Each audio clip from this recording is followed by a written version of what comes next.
Buenos días a todos, de verdad que muchísimas gracias. Yo no sé lo primero que tengo que decir. Primero, me encanta que me digan dominicano, defiendo dominicano. Así es. Llevo hasta las iniciales, RD.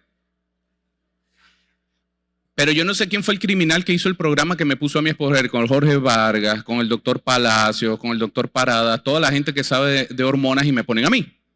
Esa persona no me quiere, el que haya hecho ese programa. Pero vamos a hablar de preeclampsia, regulación endocrina y estrategia de prevención. Señores, lo primero que nosotros tenemos que entender es que definitivamente la mujer es la máquina más perfecta que hay en el mundo, pero tiene que vivir con una serie de cambios los cuales cada etapa, como muy bien decía Jorge hace un momento, las hormonas tienen cambios. Y pensar que en el embarazo no hay cambios hormonales es una locura. En el embarazo hay una tendencia a cambios hormonales de adaptación sumamente importantes y más aún cuando tú tienes un órgano accesorio como es la placenta. No podemos pensar que la preeclampsia no esté asociado a una serie de cambios hormonales porque todo va a depender de cómo se adapta la madre a esa situación de ese nuevo elemento. Por eso nosotros lo primero que tenemos que entender es que si nosotros vamos a controlar embarazos, nosotros tenemos que entender los cambios evidentes para la madre, los que siempre nos habla la madre, que si aumento de peso, que si estoy orinando más, que si tengo cambios, pero también hay una serie de cambios que nosotros tenemos que entender que se dan dentro del punto de vista a nivel de laboratorios, a nivel endocrino, los cuales nosotros no podemos ver de manera notoria o fácil, sino que tenemos que tener muy bien controlado, y es donde todo el mundo le pido, saque el teléfono, porque aquí es donde tienen que tomar las fotos, aquí ustedes tienen un resumen sin embarazo, por primer trimestre, segundo trimestre y tercer trimestre, cómo se comporta cada uno de los laboratorios. Yo no puedo pensar que el LDH va a ser igual en el primer trimestre que en el tercero. Tengo que tener esta tabla en mi consultorio. Allí tienen la primera parte y aquí tienen la segunda parte resumido por completo, porque cada cambio que se va a dar por trimestre va a empezar un nuevo elemento, un nuevo estadio, y hoy por eso hablamos de 4 trimestres en el embarazo, que está el del posparto. Desde aquí es donde comienza realmente la charla. Lo primero que nosotros tenemos que entender es que ustedes, mujeres, son máquinas tan perfectas que ustedes hacen la única alotransferencia que no necesita ningún tipo de emoción ni ningún tipo de condición dentro del punto de vista inmunológico. ¿A qué me refiero con eso? Cuando nosotros necesitamos donar un órgano a alguien, a esa persona la preparan inmunológicamente para recibir ese órgano. Ustedes no, ustedes tienen la capacidad de llevar adentro a alguien que tiene un gen distinto, un tipo de sangre distinto, aceptarlo y llevarlo adelante. Pero en muchas oportunidades no se da así. En muchas oportunidades, si nosotros vemos los casos de incompatibilidad de RH, el feto padece el hecho de que su madre lo ataca en un sistema de defensa, producto de tener un tipo de sangre distinto, y hay una madre que sufre el hecho de que ella dice, ¿por qué yo estoy matando a mi hijo? Y es que todos este tipo de cambios no solamente suceden en la incompatibilidad de RH. Si esa madre no hace una buena adaptación de estos 3 elementos, como son los vasculares, los endocrinológicos y los inmunológicos, esa madre va a terminar en UCI y el bebé también. Es decir, una mala adaptación de la llegada de un nuevo embarazo termina en una pérdida de equilibrio y comienzan entonces los problemas. Por muchos años hablamos de que la causa de la preeclampsia simplemente era la mala adaptación de las arterias espirales. Hace 20 años vivíamos hablando de la primera oleada, la segunda oleada, primera oleada, segunda oleada. Desde febrero del 2022 en el journal del American Journal of Obstetrics and Gynecology, el doctor Roberto Romero publica esta imagen, que fue el cover de ese suplemento, y precisamente si ustedes ven las 12 causas que tiene la preeclampsia, ustedes ven que la última causa que se nombra precisamente es la causa endocrinas, y no se nombra de último porque sea menos importante. Ahí están todas que son sumamente importantes, pero es que tenemos que entender que todos esos cambios hormonales van a producir una serie de consecuencias que van a predisponer a la preeclampsia. Y un bebé y una madre que se expone a un cuadro de preeclampsia tiene consecuencias de por vida. Nosotros tenemos un tiempo de vida, lo he dicho en muchas oportunidades, que son 80 años, pues son 960 meses, 700.000 horas. Ya eso está calculado por el Instituto Nacional de Salud de los Estados Unidos. Pasamos dentro del útero 0.94% de nuestras vidas. Pero los hijos de las madres preeclámpticas ya está demostrado que tienen más tendencia a ataques cardíacos y a derrames cerebrales a los 20 años de edad. Y las mujeres que ustedes están tratando hoy día de preeclampsia por 2 años quedan sufriendo de afectaciones cardíacas del ventrículo izquierdo. Y nosotros simplemente, ya se salvó, ya le damos de alta y no la seguimos más. Estamos entrando en un cambio donde el 4º trimestre definitivamente hay que cuidar a esa madre. Porque es que ese corazón hizo cambios.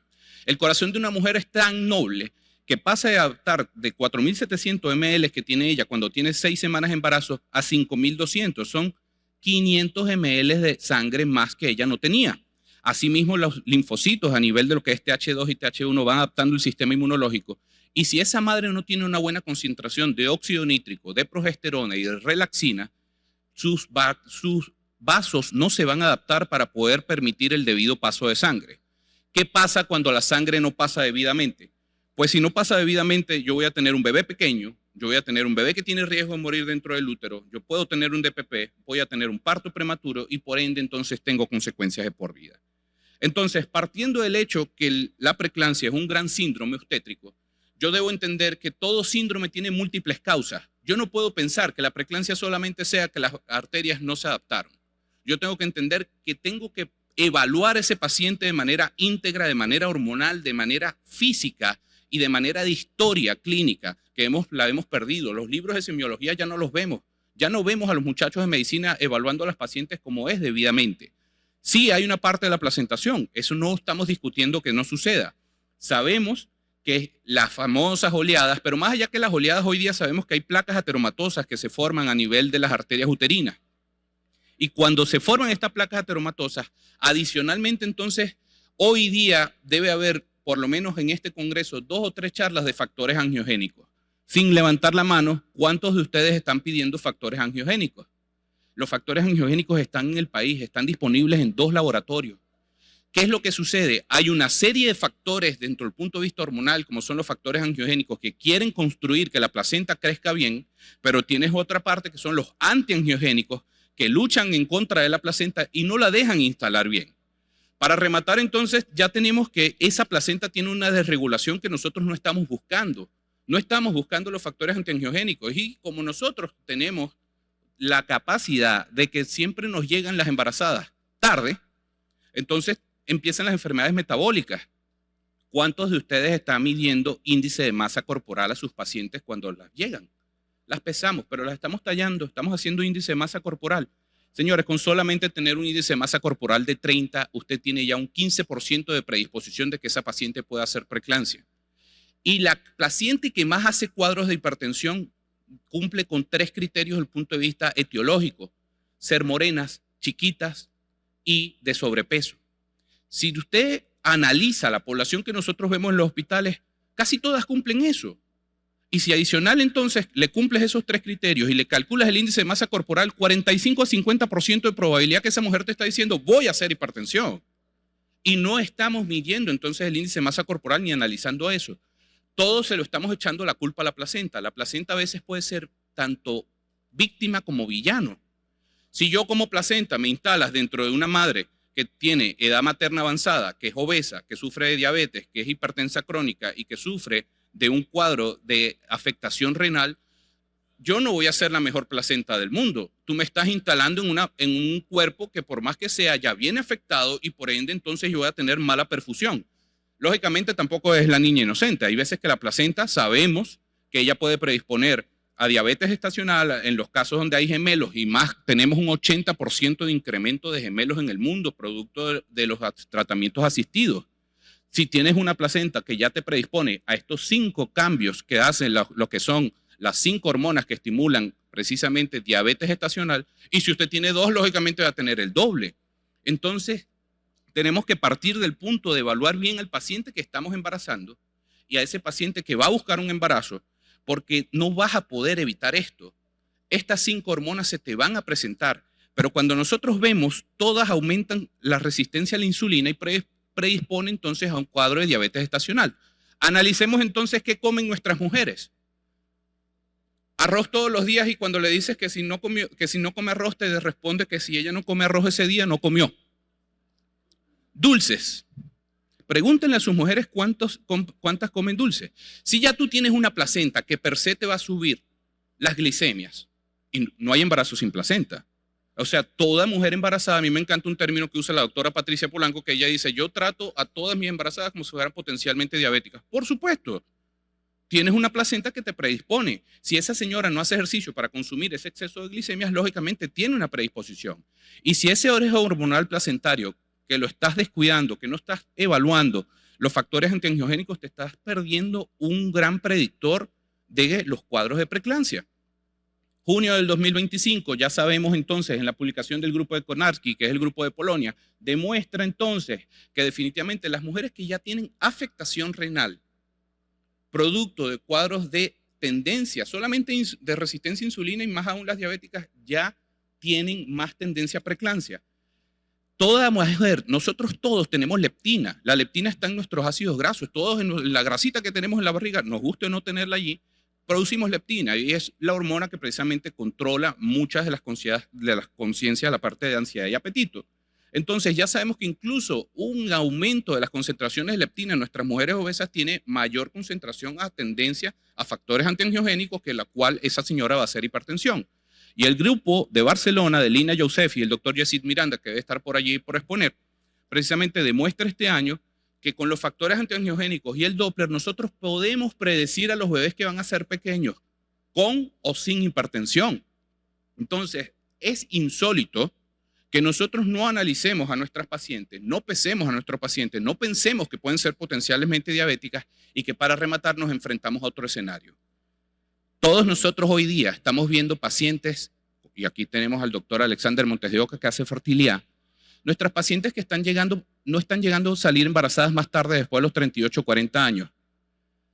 Estas pacientes, lógicamente, la adaptación inmunológica no es igual.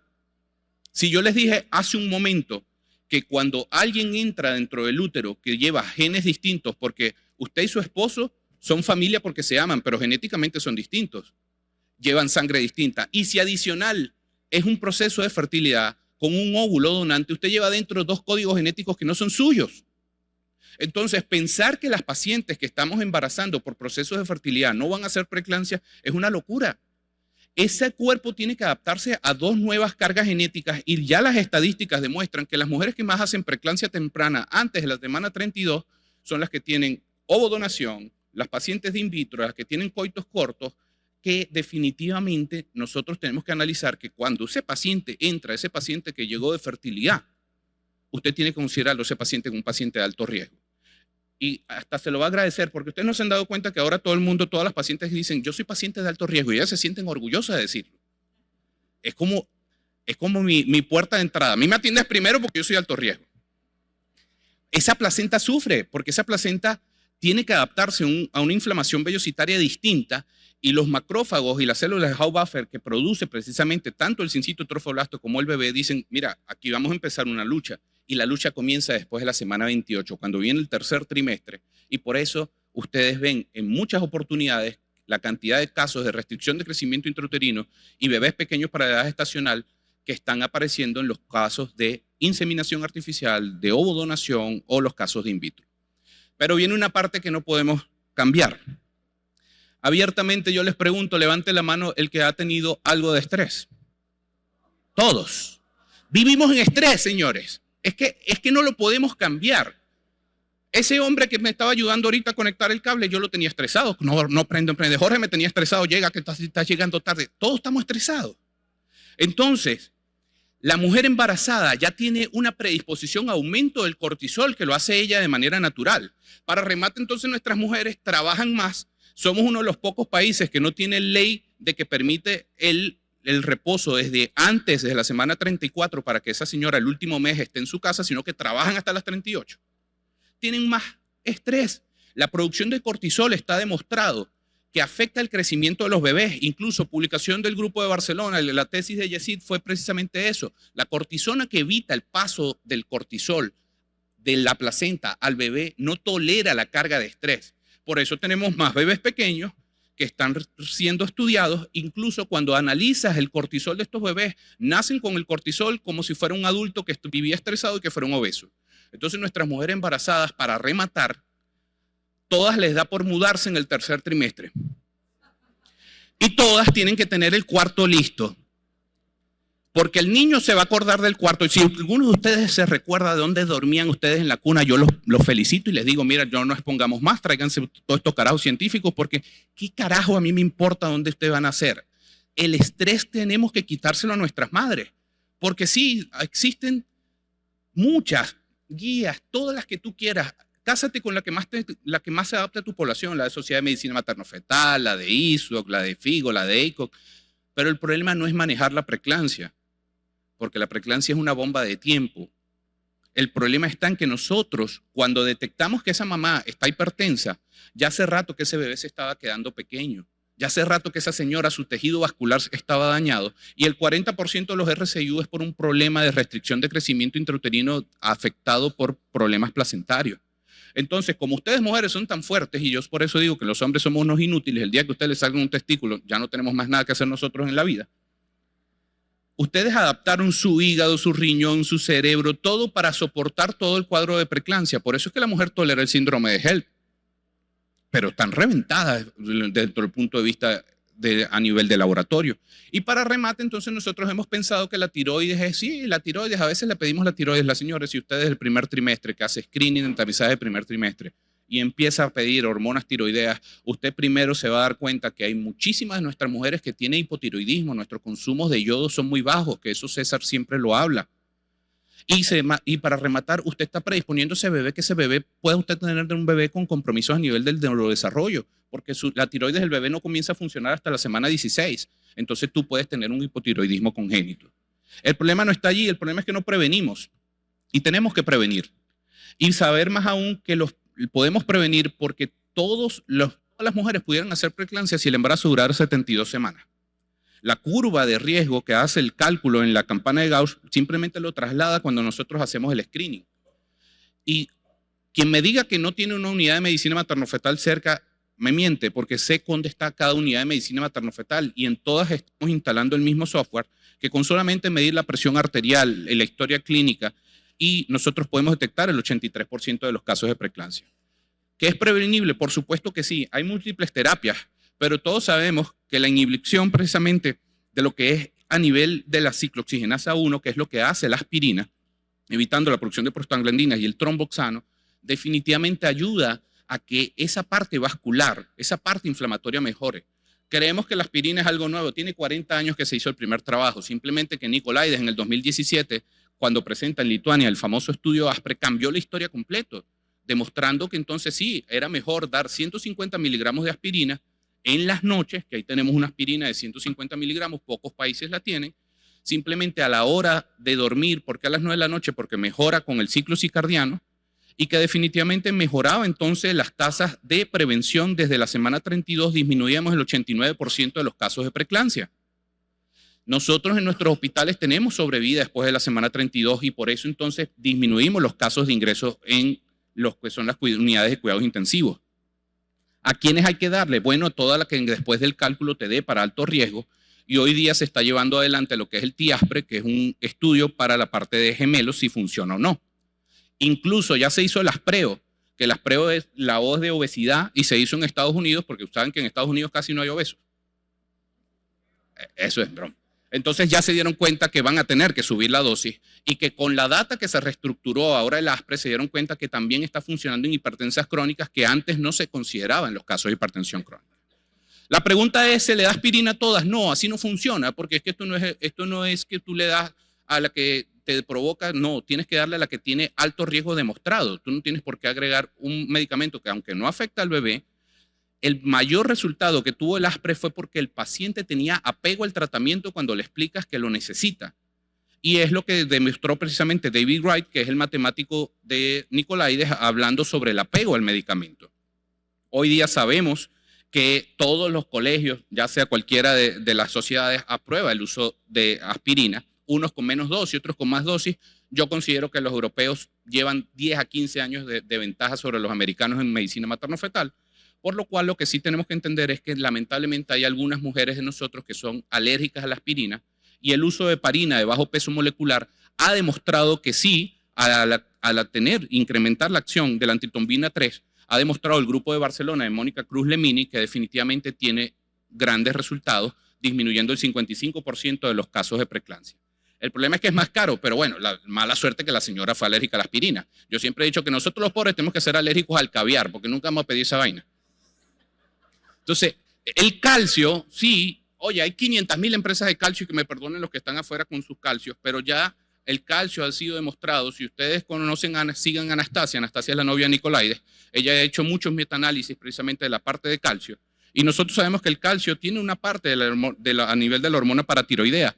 Pero cuando se hicieron los metaanálisis de si el calcio, altas dosis o bajas dosis de calcio, se dieron cuenta que los metaanálisis que fueron escogidos fueron los que le favorecía el calcio. Entonces, tú no puedes hacer un metaanálisis, hacer un forest plot, que es este gráfico, favoreciendo, metiendo los estudios que dicen que sí, tienes que meter los que sí, los que no, y después verás el resultado. Y eso es lo que precisamente presentó David Wright. Ahora bien, para culminar, hay terapias no farmacológicas que funcionan. Yo de verdad que no creía en lo más mínimo en el yoga prenatal. Y funcionó y me callaron la boca en el 2021. En diciembre del 2021, Francesca Crovetto demostró que la dieta mediterránea funcionaba. Y claro, todos decimos, sí, comer sano ayuda, sí, pero comer sano con ciertas cosas. La dieta mediterránea tiene la parte de aceite de oliva, que nuestras pacientes dicen que el aceite verde. Lo hablamos con Francés Figuera, que es también autor de... Y yo le dije, coño, yo no le puedo decir a mi paciente que gana 12,000 pesos que se compre un aceite de 2,000 pesos. Y me dijo, Ramiro, aguacate. Ese día vinimos de regreso a Europa y me reuní con un ingeniero agrónomo y me dijo, hay 40 tipos de aguacate en Dominicana. Yo no lo sabía. Ahora, denle el aguacate que sea, ya todos funcionan por lo mismo. Mándenlas a hacer ejercicio. Veo a la doctora Belkis aquí que las estimula precisamente a las 9 de la noche ya para el gimnasio y dicen, oye, hagan ejercicio. Los chinos demostraron, como siempre los chinos, que tanto mejora para los bebés chiquitos como para los bebés grandes, porque nosotros tenemos un problema en el país. Y prepárense para el nuevo American Journal que va a salir un suplemento de cesárea, que lógicamente nosotros somos casi que el cover. ¿Cuál es el país con más tasa de cesárea en el mundo? Nosotros vamos a salir en esa revista por todas partes, porque las preclánticas paren en el hospital, paren, y en la clínica menos, porque eso ha sido el criterio que hemos hecho en Latinoamérica. Entonces, cada vez que usted le hace una cesárea, usted predispone que esa señora en su próximo embarazo tenga un acretismo placentario, tenga una placenta que se inserte mal, y por eso estamos hablando con ISUO, que en Latinoamérica necesitamos tener un estudio en la semana 28 para descartar el acretismo placentario, porque de eso se mueren nuestras mujeres. En resumen, señores, a mí no me funciona para nada que todos los 22 de mayo ustedes me pongan esta imagen, porque esa es la moda de las redes sociales. Poner, hoy es el Día Mundial de tal cosa. No, usted tiene que comprometerse a luchar contra la preeclampsia todos los días, porque ya sabemos que en esta carga hormonal que hemos recibido el día de hoy durante este estudio, durante todas estas clases, que todas las disfunciones a nivel placenta, resistencia a la insulina en nuestras pacientes gorditas, hipotiroidismo, exceso de andrógenos, las que llegan con SOP, leptina elevada, todos los que tenemos sobrepeso y alteraciones del eje, como es el cortisol, todo lleva una mala adaptación vascular. Es más barato y más efectivo darle aspirina a nuestras mujeres que darle sulfato de magnesio. Escojan ustedes qué escenario quieren. En el escenario 1, no se la mando a hacer el screening de primer trimestre. Ramiro, me cae mal, no me la mandes a mí, mándasela a cualquier otro materno fetal, todos hacemos lo mismo. No le hiciste el screening, no le pusiste aspirina a la que tenía factor de riesgo. Se metió 3 días en UCI en la semana 30 porque hizo hipertensión. Cada día de UCI le salió en 40,000 pesos al Estado, fueron 120,000, y el bebé se metió 15 días en neonatología, donde cada día en neonatología vale 20,000 pesos.